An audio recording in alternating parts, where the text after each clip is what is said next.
நான் எனது கல்லூரி நாட்களில் RSS ஷாக்காக்கு போவதுண்டு. அங்கே என்னவெல்லாம் நடக்கிறது என்று கேட்டு தெரிந்து கொண்ட அந்த பெண்மணி அடிக்கடி சொல்லுவாங்க, ஆமா கிறிஸ்தவ மதமெல்லாம் ஒன்னா சேர்றாங்க, அவங்க மதத்தை பரப்புறாங்க, அவங்க மதத்துக்காக பேசுறாங்க, முஸ்லீம்கள்லாம் ஒன்னா சேர்றாங்க, அவங்க மதத்துக்காக பேசுறாங்க, பரப்புறாங்க, எல்லாம் செய்றாங்க என்று சொல்லிவிட்டு அந்த பெண்மணி சொல்லுவாங்க, நம்ம தமிழ் மதத்துக்கு தான் யாருமே இல்லை அப்படின்னு சொல்லுவாங்க. அந்த பெண்மணி வேற யாரும் இல்லை, என்னோட அம்மா தான், என்னுடைய தாய் தான். என் தாய்க்கு தான் ஹிந்து என்றே தெரியாது. கடைசி வரை நான் RSS காரனாக இருந்தாலும் கூட உன் மதம் இந்து மதம் என்று சொல்லிக் கொடுக்க நான் முயற்சித்ததே இல்லை. ஏன் இந்து மதம் என்றாலும் தமிழ் மதம் என்றாலும் ஒன்றுதான் என்ற காரணத்தினாலும் நான் அதை சொல்லிக் கொடுக்க முயற்சித்ததில்லை. என் தாய்க்கும் அது தெரிய வேண்டிய அவசியம் இல்லை. தமிழ் மதம் என்றாலும் இந்து மதம் என்றாலும் ஒன்றுதான். தமிழ் மதம் என்று ஒன்று இருக்கிறது. இந்தியா முழுக்க ஒரே ஸ்பிரிட். பல சமயங்களில் நாம் என்ன நினைக்கிறோம், ஸ்பிரிட்டுக்கும் ஸ்டைலுக்கும் வித்தியாசம் இருக்கு. நாடு முழுக்க இந்துத்துவம், இந்து சிந்தனை, இந்து ஆன்மீகத்திற்கு ஒரே ஸ்பிரிட் தான். ஆனால் அது அங்கங்கே take local versions, local shape. ஒவ்வொரு இடத்துலையும் அது ஒவ்வொரு மாதிரி வெளிப்படும். அது ஸ்டைல். நானும் அஸ்வத்தாமன் ஒரே விஷயம் தான் பேசுவோம், தேசபக்தி பத்தி. அவருக்கு ஒரு ஸ்டைல், எனக்கு ஒரு ஸ்டைல், சுப்பண்ணனுக்கு ஒரு ஸ்டைல், ரெண்டு ஒரே ஸ்டைல். அதனால இந்த ஸ்டைல் இருக்கிற வித்தியாசத்தை வைத்துக்கொண்டு நம்ம ஸ்பிரிட்ல என்ன வித்தியாசம் இருக்குன்னு பார்க்க கூடாது. 1000 வேறுபாடுகளுக்கு இடையில் ஒரு ஒற்றுமையை கண்டவர்கள் நமது முன்னோர்கள். அதனால அவங்களுக்கு இதெல்லாம் பிரச்சனையே தெரியல. 1000 ஒற்றுமைக்கு இடையில் ஒரு வேறுபாட்டை பார்ப்பவர்கள் இப்போதையவர்கள். இதுக்கு பேர் திராவிட மாடல்னு பேர். 1000 விஷயம் ஒற்றுமை இருக்கும், ஆனா அதுக்குள்ள என்ன வேறுபாடுன்னு பார்க்கறதா இந்த திராவிட இயக்கங்கள். இதெல்லாம் எங்கிருந்து வருகிறது தெரியுமா? இது மாதிரி தலைப்புகளை நான் பேச வேண்டிய அவசியம் எல்லாம் எப்படி வருகிறது? ஒரு ஆங்கில வார்த்தை இருக்கு, டி இந்துவைசேஷன். இந்துக்களை இந்துக்கள் அல்லாதவர்களாக செய்வதுதான் டி இந்துவைசேஷன். இது ஆரம்பிச்சது யாரு? ஈவேரெல்லாம் இல்ல, கால்டுவெல் கூட இல்ல, மெக்காலே காலத்திலே ஆரம்பிச்சிட்டாங்க. 1830 ஆங்கில கிழக்கிந்திய கம்பெனி இந்தியாவை ஆட்சி செய்யும் போது இந்தியாவிற்கென்று ஒரு கல்விக் கொள்கை தேவைப்பட்டது. அந்த கல்விக் கொள்கையினுடைய டிராஃப்ட் பாலிசி எழுதி கொடுப்பதற்காக லண்டன்ல விளம்பரம் செஞ்சாங்க கிழக்கிந்திய கம்பெனி, பெரிய தொகை. அதை பார்த்து ஆசைப்பட்டு மனு செய்து வந்தவன் தான் மெக்காலே. ரொம்ப ஷார்ட் ஸ்டே. அவன் அதிகபட்சம் இந்தியாவில் 1 வருஷம் 2 வருஷம் கூட இருந்திருக்க மாட்டான். நம்ம தமிழ்நாட்டில் ஊட்டியில தான் ரொம்ப நாள் இருந்தான். அவன் எழுதி கொடுத்தது தான் இந்த மெக்காலே கல்வி திட்டம்.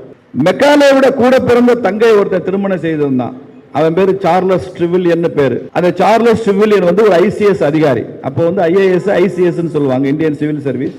அந்த அதிகாரி, அந்த சார்லஸ் ட்ரிவில்லியனும் மெக்காலேயும் சேர்ந்து உருவாக்கியது தான் இந்த கல்வி திட்டம். அது அந்த சார்லஸ் ட்ரிவில்லியன் என்ன சொல்லுகிறான், நாங்க கொடுத்திருக்கிற, இந்தியாவுக்கு கொடுத்திருக்கிற இந்த கல்வி திட்டம் இருக்குல்ல, இந்த கல்வி திட்டமே இந்துக்களை மதமாற்றுவதற்கு நாங்க கொடுத்த திட்டம் தான். இது ட்ரிவில்லியன் இதோட ஒளிவு மறைவு ரகசியம் நீங்க ஆராய்ச்சி பண்ணி கண்டுபிடிக்க வேண்டிய அவசியமே இல்லை. அவனே தெளிவு எழுதி வச்சிருக்கிறான், மதமாற்றம் செய்வதற்கு தான். இந்த கல்வி திட்டத்தின் மூலமாக ஆங்கில கல்வி பெறுகிற வங்காளிகள், அப்ப பெங்கால்ல மாற்றம் தான் அறிமுகப்படுத்தினதுனால வங்காளிகளை சொல்றான், இன்னும் 50 வருஷத்தில் உருவ வழிபாடு செய்கிற ஒரு வங்காளி கூட இருக்க மாட்டான் அப்படின்னு சார்லஸ் ட்ரிவில்லியன் சொல்கிறான். அதை அப்படியே பின்பற்ற ஆரம்பித்தவர் ராஜா ராம்மோகன் ராய். ஒரு இங்கிலீஷ் கிராமர் புத்தகமும் ஒரு ஸ்பெல்லிங் புத்தகமும் போதும், நாங்கள் வங்காளத்தில் 50% இந்துக்களை மதம் மாற்றி விடுவோம், ஏற்கனவே மதம் மாற்றம் நாங்கள் ஆரம்பித்து விட்டோம் என்று எழுதியிருக்க. மெக்காலே தனது மினிட்ஸ்ல சொல்றான், இந்த ஆங்கில கல்வி திட்டத்தின் மூலமாக எதிர்காலத்தில் இந்தியாவில் ஒரு தலைமுறை உருவாகும். They will be Indians in color, நிறத்தால் இந்தியர்களாக இருப்பாங்க. But they will be English in values, taste and morals. அவங்களுடைய அத்தனை சிந்தனை, பழக்கம், அவங்களுடைய மதிப்பீடுகள்லாம் ஆங்கிலேயன் மாதிரி ஆயிடுவான். அதுக்கு தான் நாங்கள் இந்த கல்வி திட்டத்தை கொண்டு வரோம்னு சொல்றாங்க. ரொம்ப தெளிவாக சொல்லிவிட்டான். அப்ப அந்த கல்வி திட்டத்தை நரேந்திர மோடி அவர்கள் மாற்றி தேசிய கல்விக் கொள்கையாக மாற்றும் போது ஏன் எதிர்ப்பு வருகிறது திமுக தெரியுதா உங்களுக்கு? ஏன்? அந்த வெள்ளக்காரன் புத்திரனாக இருக்கணும் இவங்க விரும்புகிற காரணத்தினால அந்த தேசிய கல்விக் கொள்கையை மாற்றவில்லை. தேசிய சிந்தனை வந்துவிடக்கூடாது. இந்த டி இந்துவைசேஷன் நடந்து கொண்டே இருக்கணும். இந்த டி இந்துவைசேஷன் என்ன செய்யும்? மதம் மாற விரும்புகிற இந்துக்களை மதம் மாற்றிடும். அப்ப டி இந்துவைசேஷன் எண்ணிக்கையில் ஆரம்பிக்குது. எண்ணிக்கையில் ஆரம்பிக்க மாத்திரம் போதாது, அவனுடைய எண்ணத்தில் ஆரம்பிக்கணும். நாம் எல்லாம் இந்து இல்லைன்னு நினைக்கணும்.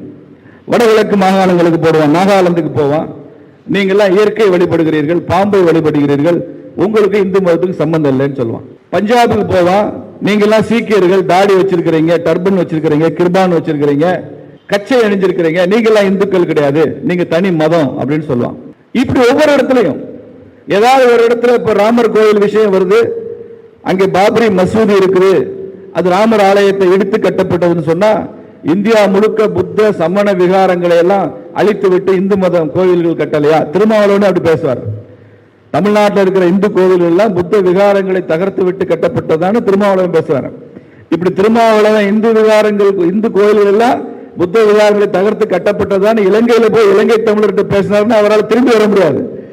அங்க இருக்கிற நிலைமை வேற. தமிழ்நாட்டில் பேசிட்டு அவரால் இருக்க முடியும். ஏன்னா ஈழத்தமிழருடைய அந்த சைவ அந்த பற்றுக்கு முன்னாலே இவரெல்லாம் காணாம போயிடுவார். அப்படி பேசுவார். அப்படி எல்லாமே இந்து தன்மை இல்லாதது. நீங்கள் இந்து இல்லை, இந்து என்ற வார்த்தை it's a myth, it's a political myth என்று திரும்ப திரும்ப சொல்லுவதன் விளைவு, அதை நிறைய பேர் அறிவுஜீவிகள் சப்ஸ்கிரைப் பண்றதுடைய விளைவு தான் இன்னைக்கு தமிழர்னா அது தனி மதம்னு கொஞ்சம் பேர் பேச ஆரம்பிச்சிருக்காங்க. இன்னைக்கு தமிழர் தனி மதம், தமிழர் மெய்யல்னு பேசுறவெல்லாம் யாருன்னு பாத்தீங்கன்னா, நேற்று வரைக்கும் கடவுளை நம்புற முட்டாள் காட்டுமிராண்டின்னு சொல்லிக்கிட்டு இருந்த சீமான் உட்பட அந்த வகையெல்லாம் இன்னைக்கு தமிழர் மெய்யியல் பேச ஆரம்பிச்சிட்டாங்க. நான் என்ன சொல்றேன், தமிழர் மெய்யியலுக்கும் தமிழ்நாடு அல்லாத ஒட்டுமொத்த இந்திய மெய்யியலுக்கும் ஏதாவது ஒரு வேறுபாட்டை எங்காவது யாராவது நிரூபித்து விட்டால் இந்த கூட்டம் நடத்த வேண்டிய அவசியமே இருக்காது என்று நாம் சொல்லுவோம். ஒரு வேறுபாடை சொல்ல முடியுமான்னு எங்க இருக்கிறது வேறுபாடு? இலக்கிய சான்றுகள், புத்தக சான்றுகளுக்குள்ளே போக வேண்டாம். ஏன்னா இந்து மதம் புத்தகத்தை நம்பி இருக்கிற மதம் இல்லை. It's religion of experience. அனுபவத்தின் அடிப்படையில் வந்த மதம் தான் இந்து தர்மமே தவிர இது இஸ்லாம் மாதிரி கிறிஸ்தவம் மாதிரி ஒரு புத்தகத்தை வைத்துக் கொண்டு அதை மையப்பொருளாக வைத்துக் கொண்டு அதில் இல்லாத எல்லாமே தவறு என்று நாம் எப்போதும் சொல்லுவதில்லை. அவர்கள் அப்படி சொல்லுவதே கூட நாம் தவறு என்று சொல்லுவதில்லை. அது மாரல் ஜட்ஜ்மெண்ட் நம்ம பாஸ் பண்ண வேண்டாம். அது அவங்களுடைய theology. Let it be with themselves. Ramakrishna Paramahamsar தான் ரொம்ப அழகா சொல்வார். ஒருத்தன் கேட்கிறான், சுவாமிஜி நம்மளுடைய இந்து தர்மத்தில் புத்தகங்களுக்கு, புனித நூல்களுக்கு என்ன முக்கியத்துவம், என்ன மரியாதை? ராமகிருஷ்ணர் மாதிரி ஒரு விஷயத்தை ரொம்ப சுலபமா மனசுல யாராலையும் பதிவு வைக்க முடியாது. அவர் சொன்னாரு, நீ எங்க வேலை செய்யற? ஏதோ ஒரு அரசு அலுவலகத்தில் வேலை செய்யறேன்னு சொன்னான். உன் மனைவி மாதாந்திரம் பலசரக்கு ஜாமான்கள்லாம் ஒரு சீட்டில் எழுதி கொடுத்து இதெல்லாம் வாங்கிட்டு வான்னு உங்ககிட்ட கொடுக்குறாங்களா? ஆமா கொடுப்பாங்க சாமி. நீ அதை போய் பையில வச்சுட்டு பத்திரமா ஆபீஸ்ல உட்காந்துருப்பியா? ஆமா. ஒரு நாளைக்கு எத்தனை தடவை எடுத்து எடுத்து பார்ப்பேன் அப்படின்னு. ஐயோ சாமி, ஒன்று மறந்துட்டா கூட என்னை தொலைச்சிருவா, மறுநாள் சாப்பாடு இல்லை, அதனால நான் போய் உட்கார்ந்தோடனே முதல்ல எடுத்துட்டு வந்துட்டோமான்னு பார்ப்பேன். திரும்ப மதிய நேரத்தில் மிஸ் ஆயிடுச்சான்னு பார்ப்பேன். அப்புறம் சாயங்காலம் கிளம்புறப்ப இதுக்கு எவ்வளோ பில் ஆகும்னு தெரியல, நானா ரஃபா ஒரு அமௌண்ட் போட்டு ஒர்க் அவுட் பண்ணுவேன். அவ்வளோ பத்திரமா வச்சிருப்பேன் அந்த சீட்டை. பொருட்களை வாங்கிவிட்டு அவன் ஒரு பணத்தை வாங்கிட்டதுக்கு அப்புறம் இந்த சீட்டுக்கு என்ன மரியாதை அப்படின்னு கேட்பாரு. அந்த சீட்டை அங்கேயே கிழிச்சு போட்டுட்டு வந்துடுவேன் அப்படின்னு அவர் சொல்றாரு. அதேதான் நம்ம புனித நூல்களுக்கும் நமது மதத்துக்கும் தர்மத்துக்கும் இருக்கிற ஒற்றுமை வேற்றுமை தான். நீ ராமாயணம் படி, மகாபாரதம் படி, பகவத்கீதை படி, வேதம் படி, இதிகாசம் படி, என்ன வேணாலும் படி, திருக்குறள் படி, தேவாரம் படி, எல்லாம் படிச்சுக்கோ. இதெல்லாம் புனித நூல்கள். அந்த சீட்டை எப்படி பத்திரமா வச்சிருக்கு அது மாதிரி வேணும் நமக்கு. ஆனால் எப்போது இறை அனுபவம் உனக்கு கிடைத்து விட்டதோ கிழிச்சு போட்டுட்டு போயிட்டே கோயிங் பியாண்ட் தி ஸ்கிரிப்சர்ஸ் என்று சொல்கிற ஒரே தர்மம் இந்து தர்மம் மாத்திரம்தான் உலகத்தில். கோயிங் பியாண்ட் தி ஸ்கிரிப்சர்ஸ், அதையும் தாண்டி செல்ல முடிகிற தர்மம் இது. அதனால தமிழர் மெய்யியல, தமிழர் சமயம் என்பதெல்லாம் நாம் தமிழர் வாழ்க்கை முறையோட பேச முடியுமே தவிர புத்தகத்திலிருந்து ஆதாரமாக காட்டித்தான் நாம் பேச வேண்டிய அவசியம் இல்லை. என் அப்ப ஏழுமலையான போய் தொடலாமா? நீங்க பார்ப்பீர்களானால் வெங்கடாஜலபதிக்கு பேரே ஏழுமலையான். ஏன்? அவன் 7 கொண்டலவாடு, 7 மலைகளுக்கு நாயகன். ஆனால் ஒய் சாம்பல் ராஜசேகர் ரெட்டின்னு போச்சா, நாளைக்கு இதான் பிரச்சனையாகுமோ, நீ சாம்பல்னு ஏன் சொன்னேன்? ஒய்எஸ்ஆர் ரெட்டின்னு தானே சொல்கிறாங்க. ராஜா ஏன் இப்படி இந்த விஜய் ஜோசப் விஜய்னு சொன்னது மாதிரி நீ ஒய்எஸ்ஆர் ரெட்டிங்கிறத ஒய் சாம்பல் ராஜசேகர் ரெட்டின்னு முழு பேரை ஏன் சொன்னேன்னு. ஆனால் ஜெகன்மோகன் ரெட்டி அப்படியெல்லாம் கேட்க மாட்டார். அப்பம் பேர் அதுதானே, அப்பம் பேரை மாத்தியா சொல்லுவான். ஜெகன்மோகன் ரெட்டி சொல்ல மாட்டான். அந்த ஒய்எஸ்ஆர் ரெட்டி, சாம்பல் ராஜசேகர் ரெட்டி என்ன சொன்னாரு? ஏழுமலையானுக்கு ஒரு மலை தான் சொந்தம். மீதி 6 மலை இயேசுநாதருக்கு சொந்தம். சொன்னானா இல்லையா?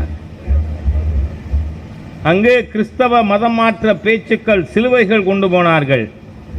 ஆனால் திருப்பதியில் கொண்டு போக முடியாது. அது அறிவிக்கப்பட்ட புனித தலம். அங்கு சிகரெட்டு போக முடியாது, மது போக முடியாது, புலால் போக முடியாது, வேற்று மதங்கள் போக முடியாது. ஆனால் ராஜசேகர ரெட்டி என்ன பண்ணாப்புல, திருப்பதி ஏழுமலையானுக்கு இனிமே அவன் ஏழுமலையான் இல்லை, ஒரு மலையான், மீதி 6 மலை ஏசப்பாக்கு சொந்தம்னு சொன்னான். என்ன ஆச்சு? அந்த 7 மலையில் ஒரு மலையிலேயே அடிபட்டு சுரண்டித்தான் எடுக்க வேண்டி இருந்தது. இந்த வடிவேல் ஒரு படத்தில் போட்டு ஒருத்தன் மிதிச்சு போடுவான், இனி இந்த பயிரை சுரண்டித்தாண்டா எடுக்கும். அது மாதிரியா சாமுவேல் ராஜசேகர் ரெட்டியோட பாடியை சுரண்டித்தான் எடுத்தாங்க.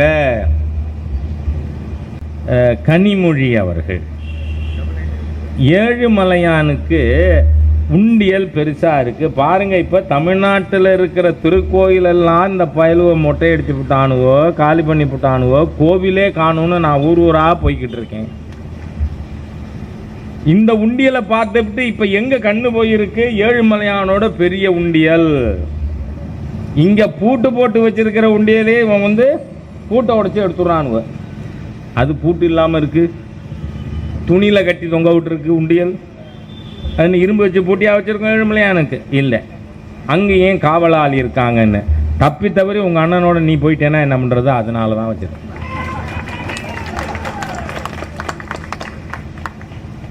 இதெல்லாம் நம்மளா சொல்றோம். அந்த நாக்கில் போய் ஆண்டவன் உட்கார்ந்து சொல்றான்.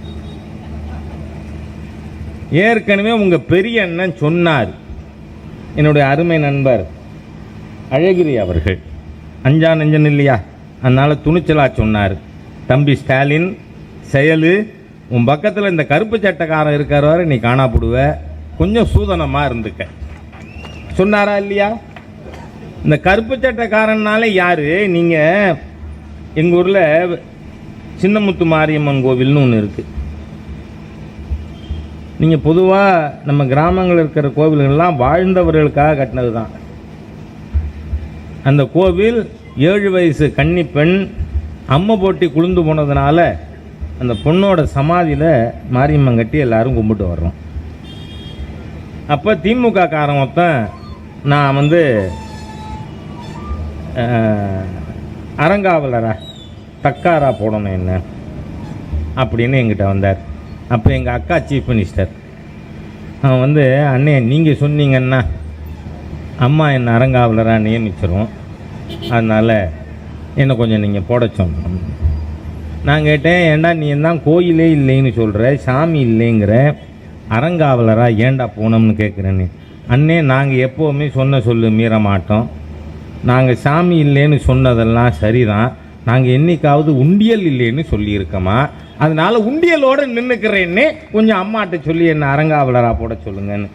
இந்த மாதிரி ஆளுகள்லாம் வந்துடுவானுங்க உண்டியல் கிட்டன்னு சொல்லித்தான் போலீஸு போட்டிருக்கு. கோயில் கோயிலாக போகும்பொழுது வயிறு எரியுது. எவ்வளவு தூரத்திற்கு நம்முடைய கோவில்களை இந்த தேச துரோகிகள், வெள்ளக்காரன், கைக்கூலிகள், கால்டுவெல்லுக்கு பிறந்த கால்டுவெல்லு புத்திரம், இவனெல்லாம் இந்தியனுக்கு இந்திய தாய்க்கு பிறந்தவனா? கால்டுவெல்லுக்கு பிறந்தவர்கள் ஆங்கிலேய புத்திரர்கள். ஆதாரம் இல்லாமல் ராஜா பேச மாட்டான். 1944 சேலத்தில் திராவிடர் கழகம் ஆனார். தலைமை ஈவேரா CN அண்ணாதுரை தீர்மானத்தை முன்மொழிந்து பேசுகிறார். அந்த தீர்மானத்திலே வெள்ளையன் வெளியேற வேண்டுமாம் காந்தியார் சொல்லுகிறார். காந்தியாருக்கு நல்ல பைத்தியம் பிடித்திருக்கிறார். இவருக்கு வைத்தியம் பார்க்க கூட இங்கிலாந்து தேசத்தில் இருந்துதான் வைத்தியரை வரவழைக்க வேண்டும். வெள்ளையன் வெளியேறிவிட்டால் விஞ்ஞானம் வெளியேறிவிடும். கார் ஓடாது, பஸ் ஓடாது, தபால் தந்தி இருக்காது. நம்மால் ஒரு குண்டூசி கூட தயாரிக்க முடியாது. மானங்கட்ட வேலை அணு உண்டே தயார் பண்ணி காட்டினார் அடல் பிஹாரி வாஜ்பாய். இவன் சொல்றான் குண்டூசி தயாரிக்க முடியாது. அவருக்கு பேர் பேரறிஞர், விளக்கமாத கட்டைக்கு பட்டு கொஞ்சம் பேரு. யார் தலைவன்? நாட்டு மக்களுக்கு நம்பிக்கை ஊட்டுபவன் தலைவன். ஆனா CN அண்ணாதுரை தீர்மானம் கொண்டு வரார், இந்தியாவால் ஒரு குண்டூசி கூட தயாரிக்க முடியாது. அதனால் வெள்ளையன் இந்தியாவை விட்டு வெளியேறக்கூடாது. அப்படியே வெளியேறுவதாக இருந்தால் லண்டனில் இருந்து கொண்டாவது சென்னை ராஜதானி ஆள வேண்டும் என தீர்மானம் போட்ட தேச துரோகிகள் ஈவேரா அண்ணாதுரையின் வம்சத்திலே வந்த கூட்டம் கால்டுவெல் புத்திரர்கள். இவன் என்னவெல்லாம் பேசினா இன்னைக்கு திருமாவளவன் அதைத்தான் செய்து கொண்டிருக்காப்புல.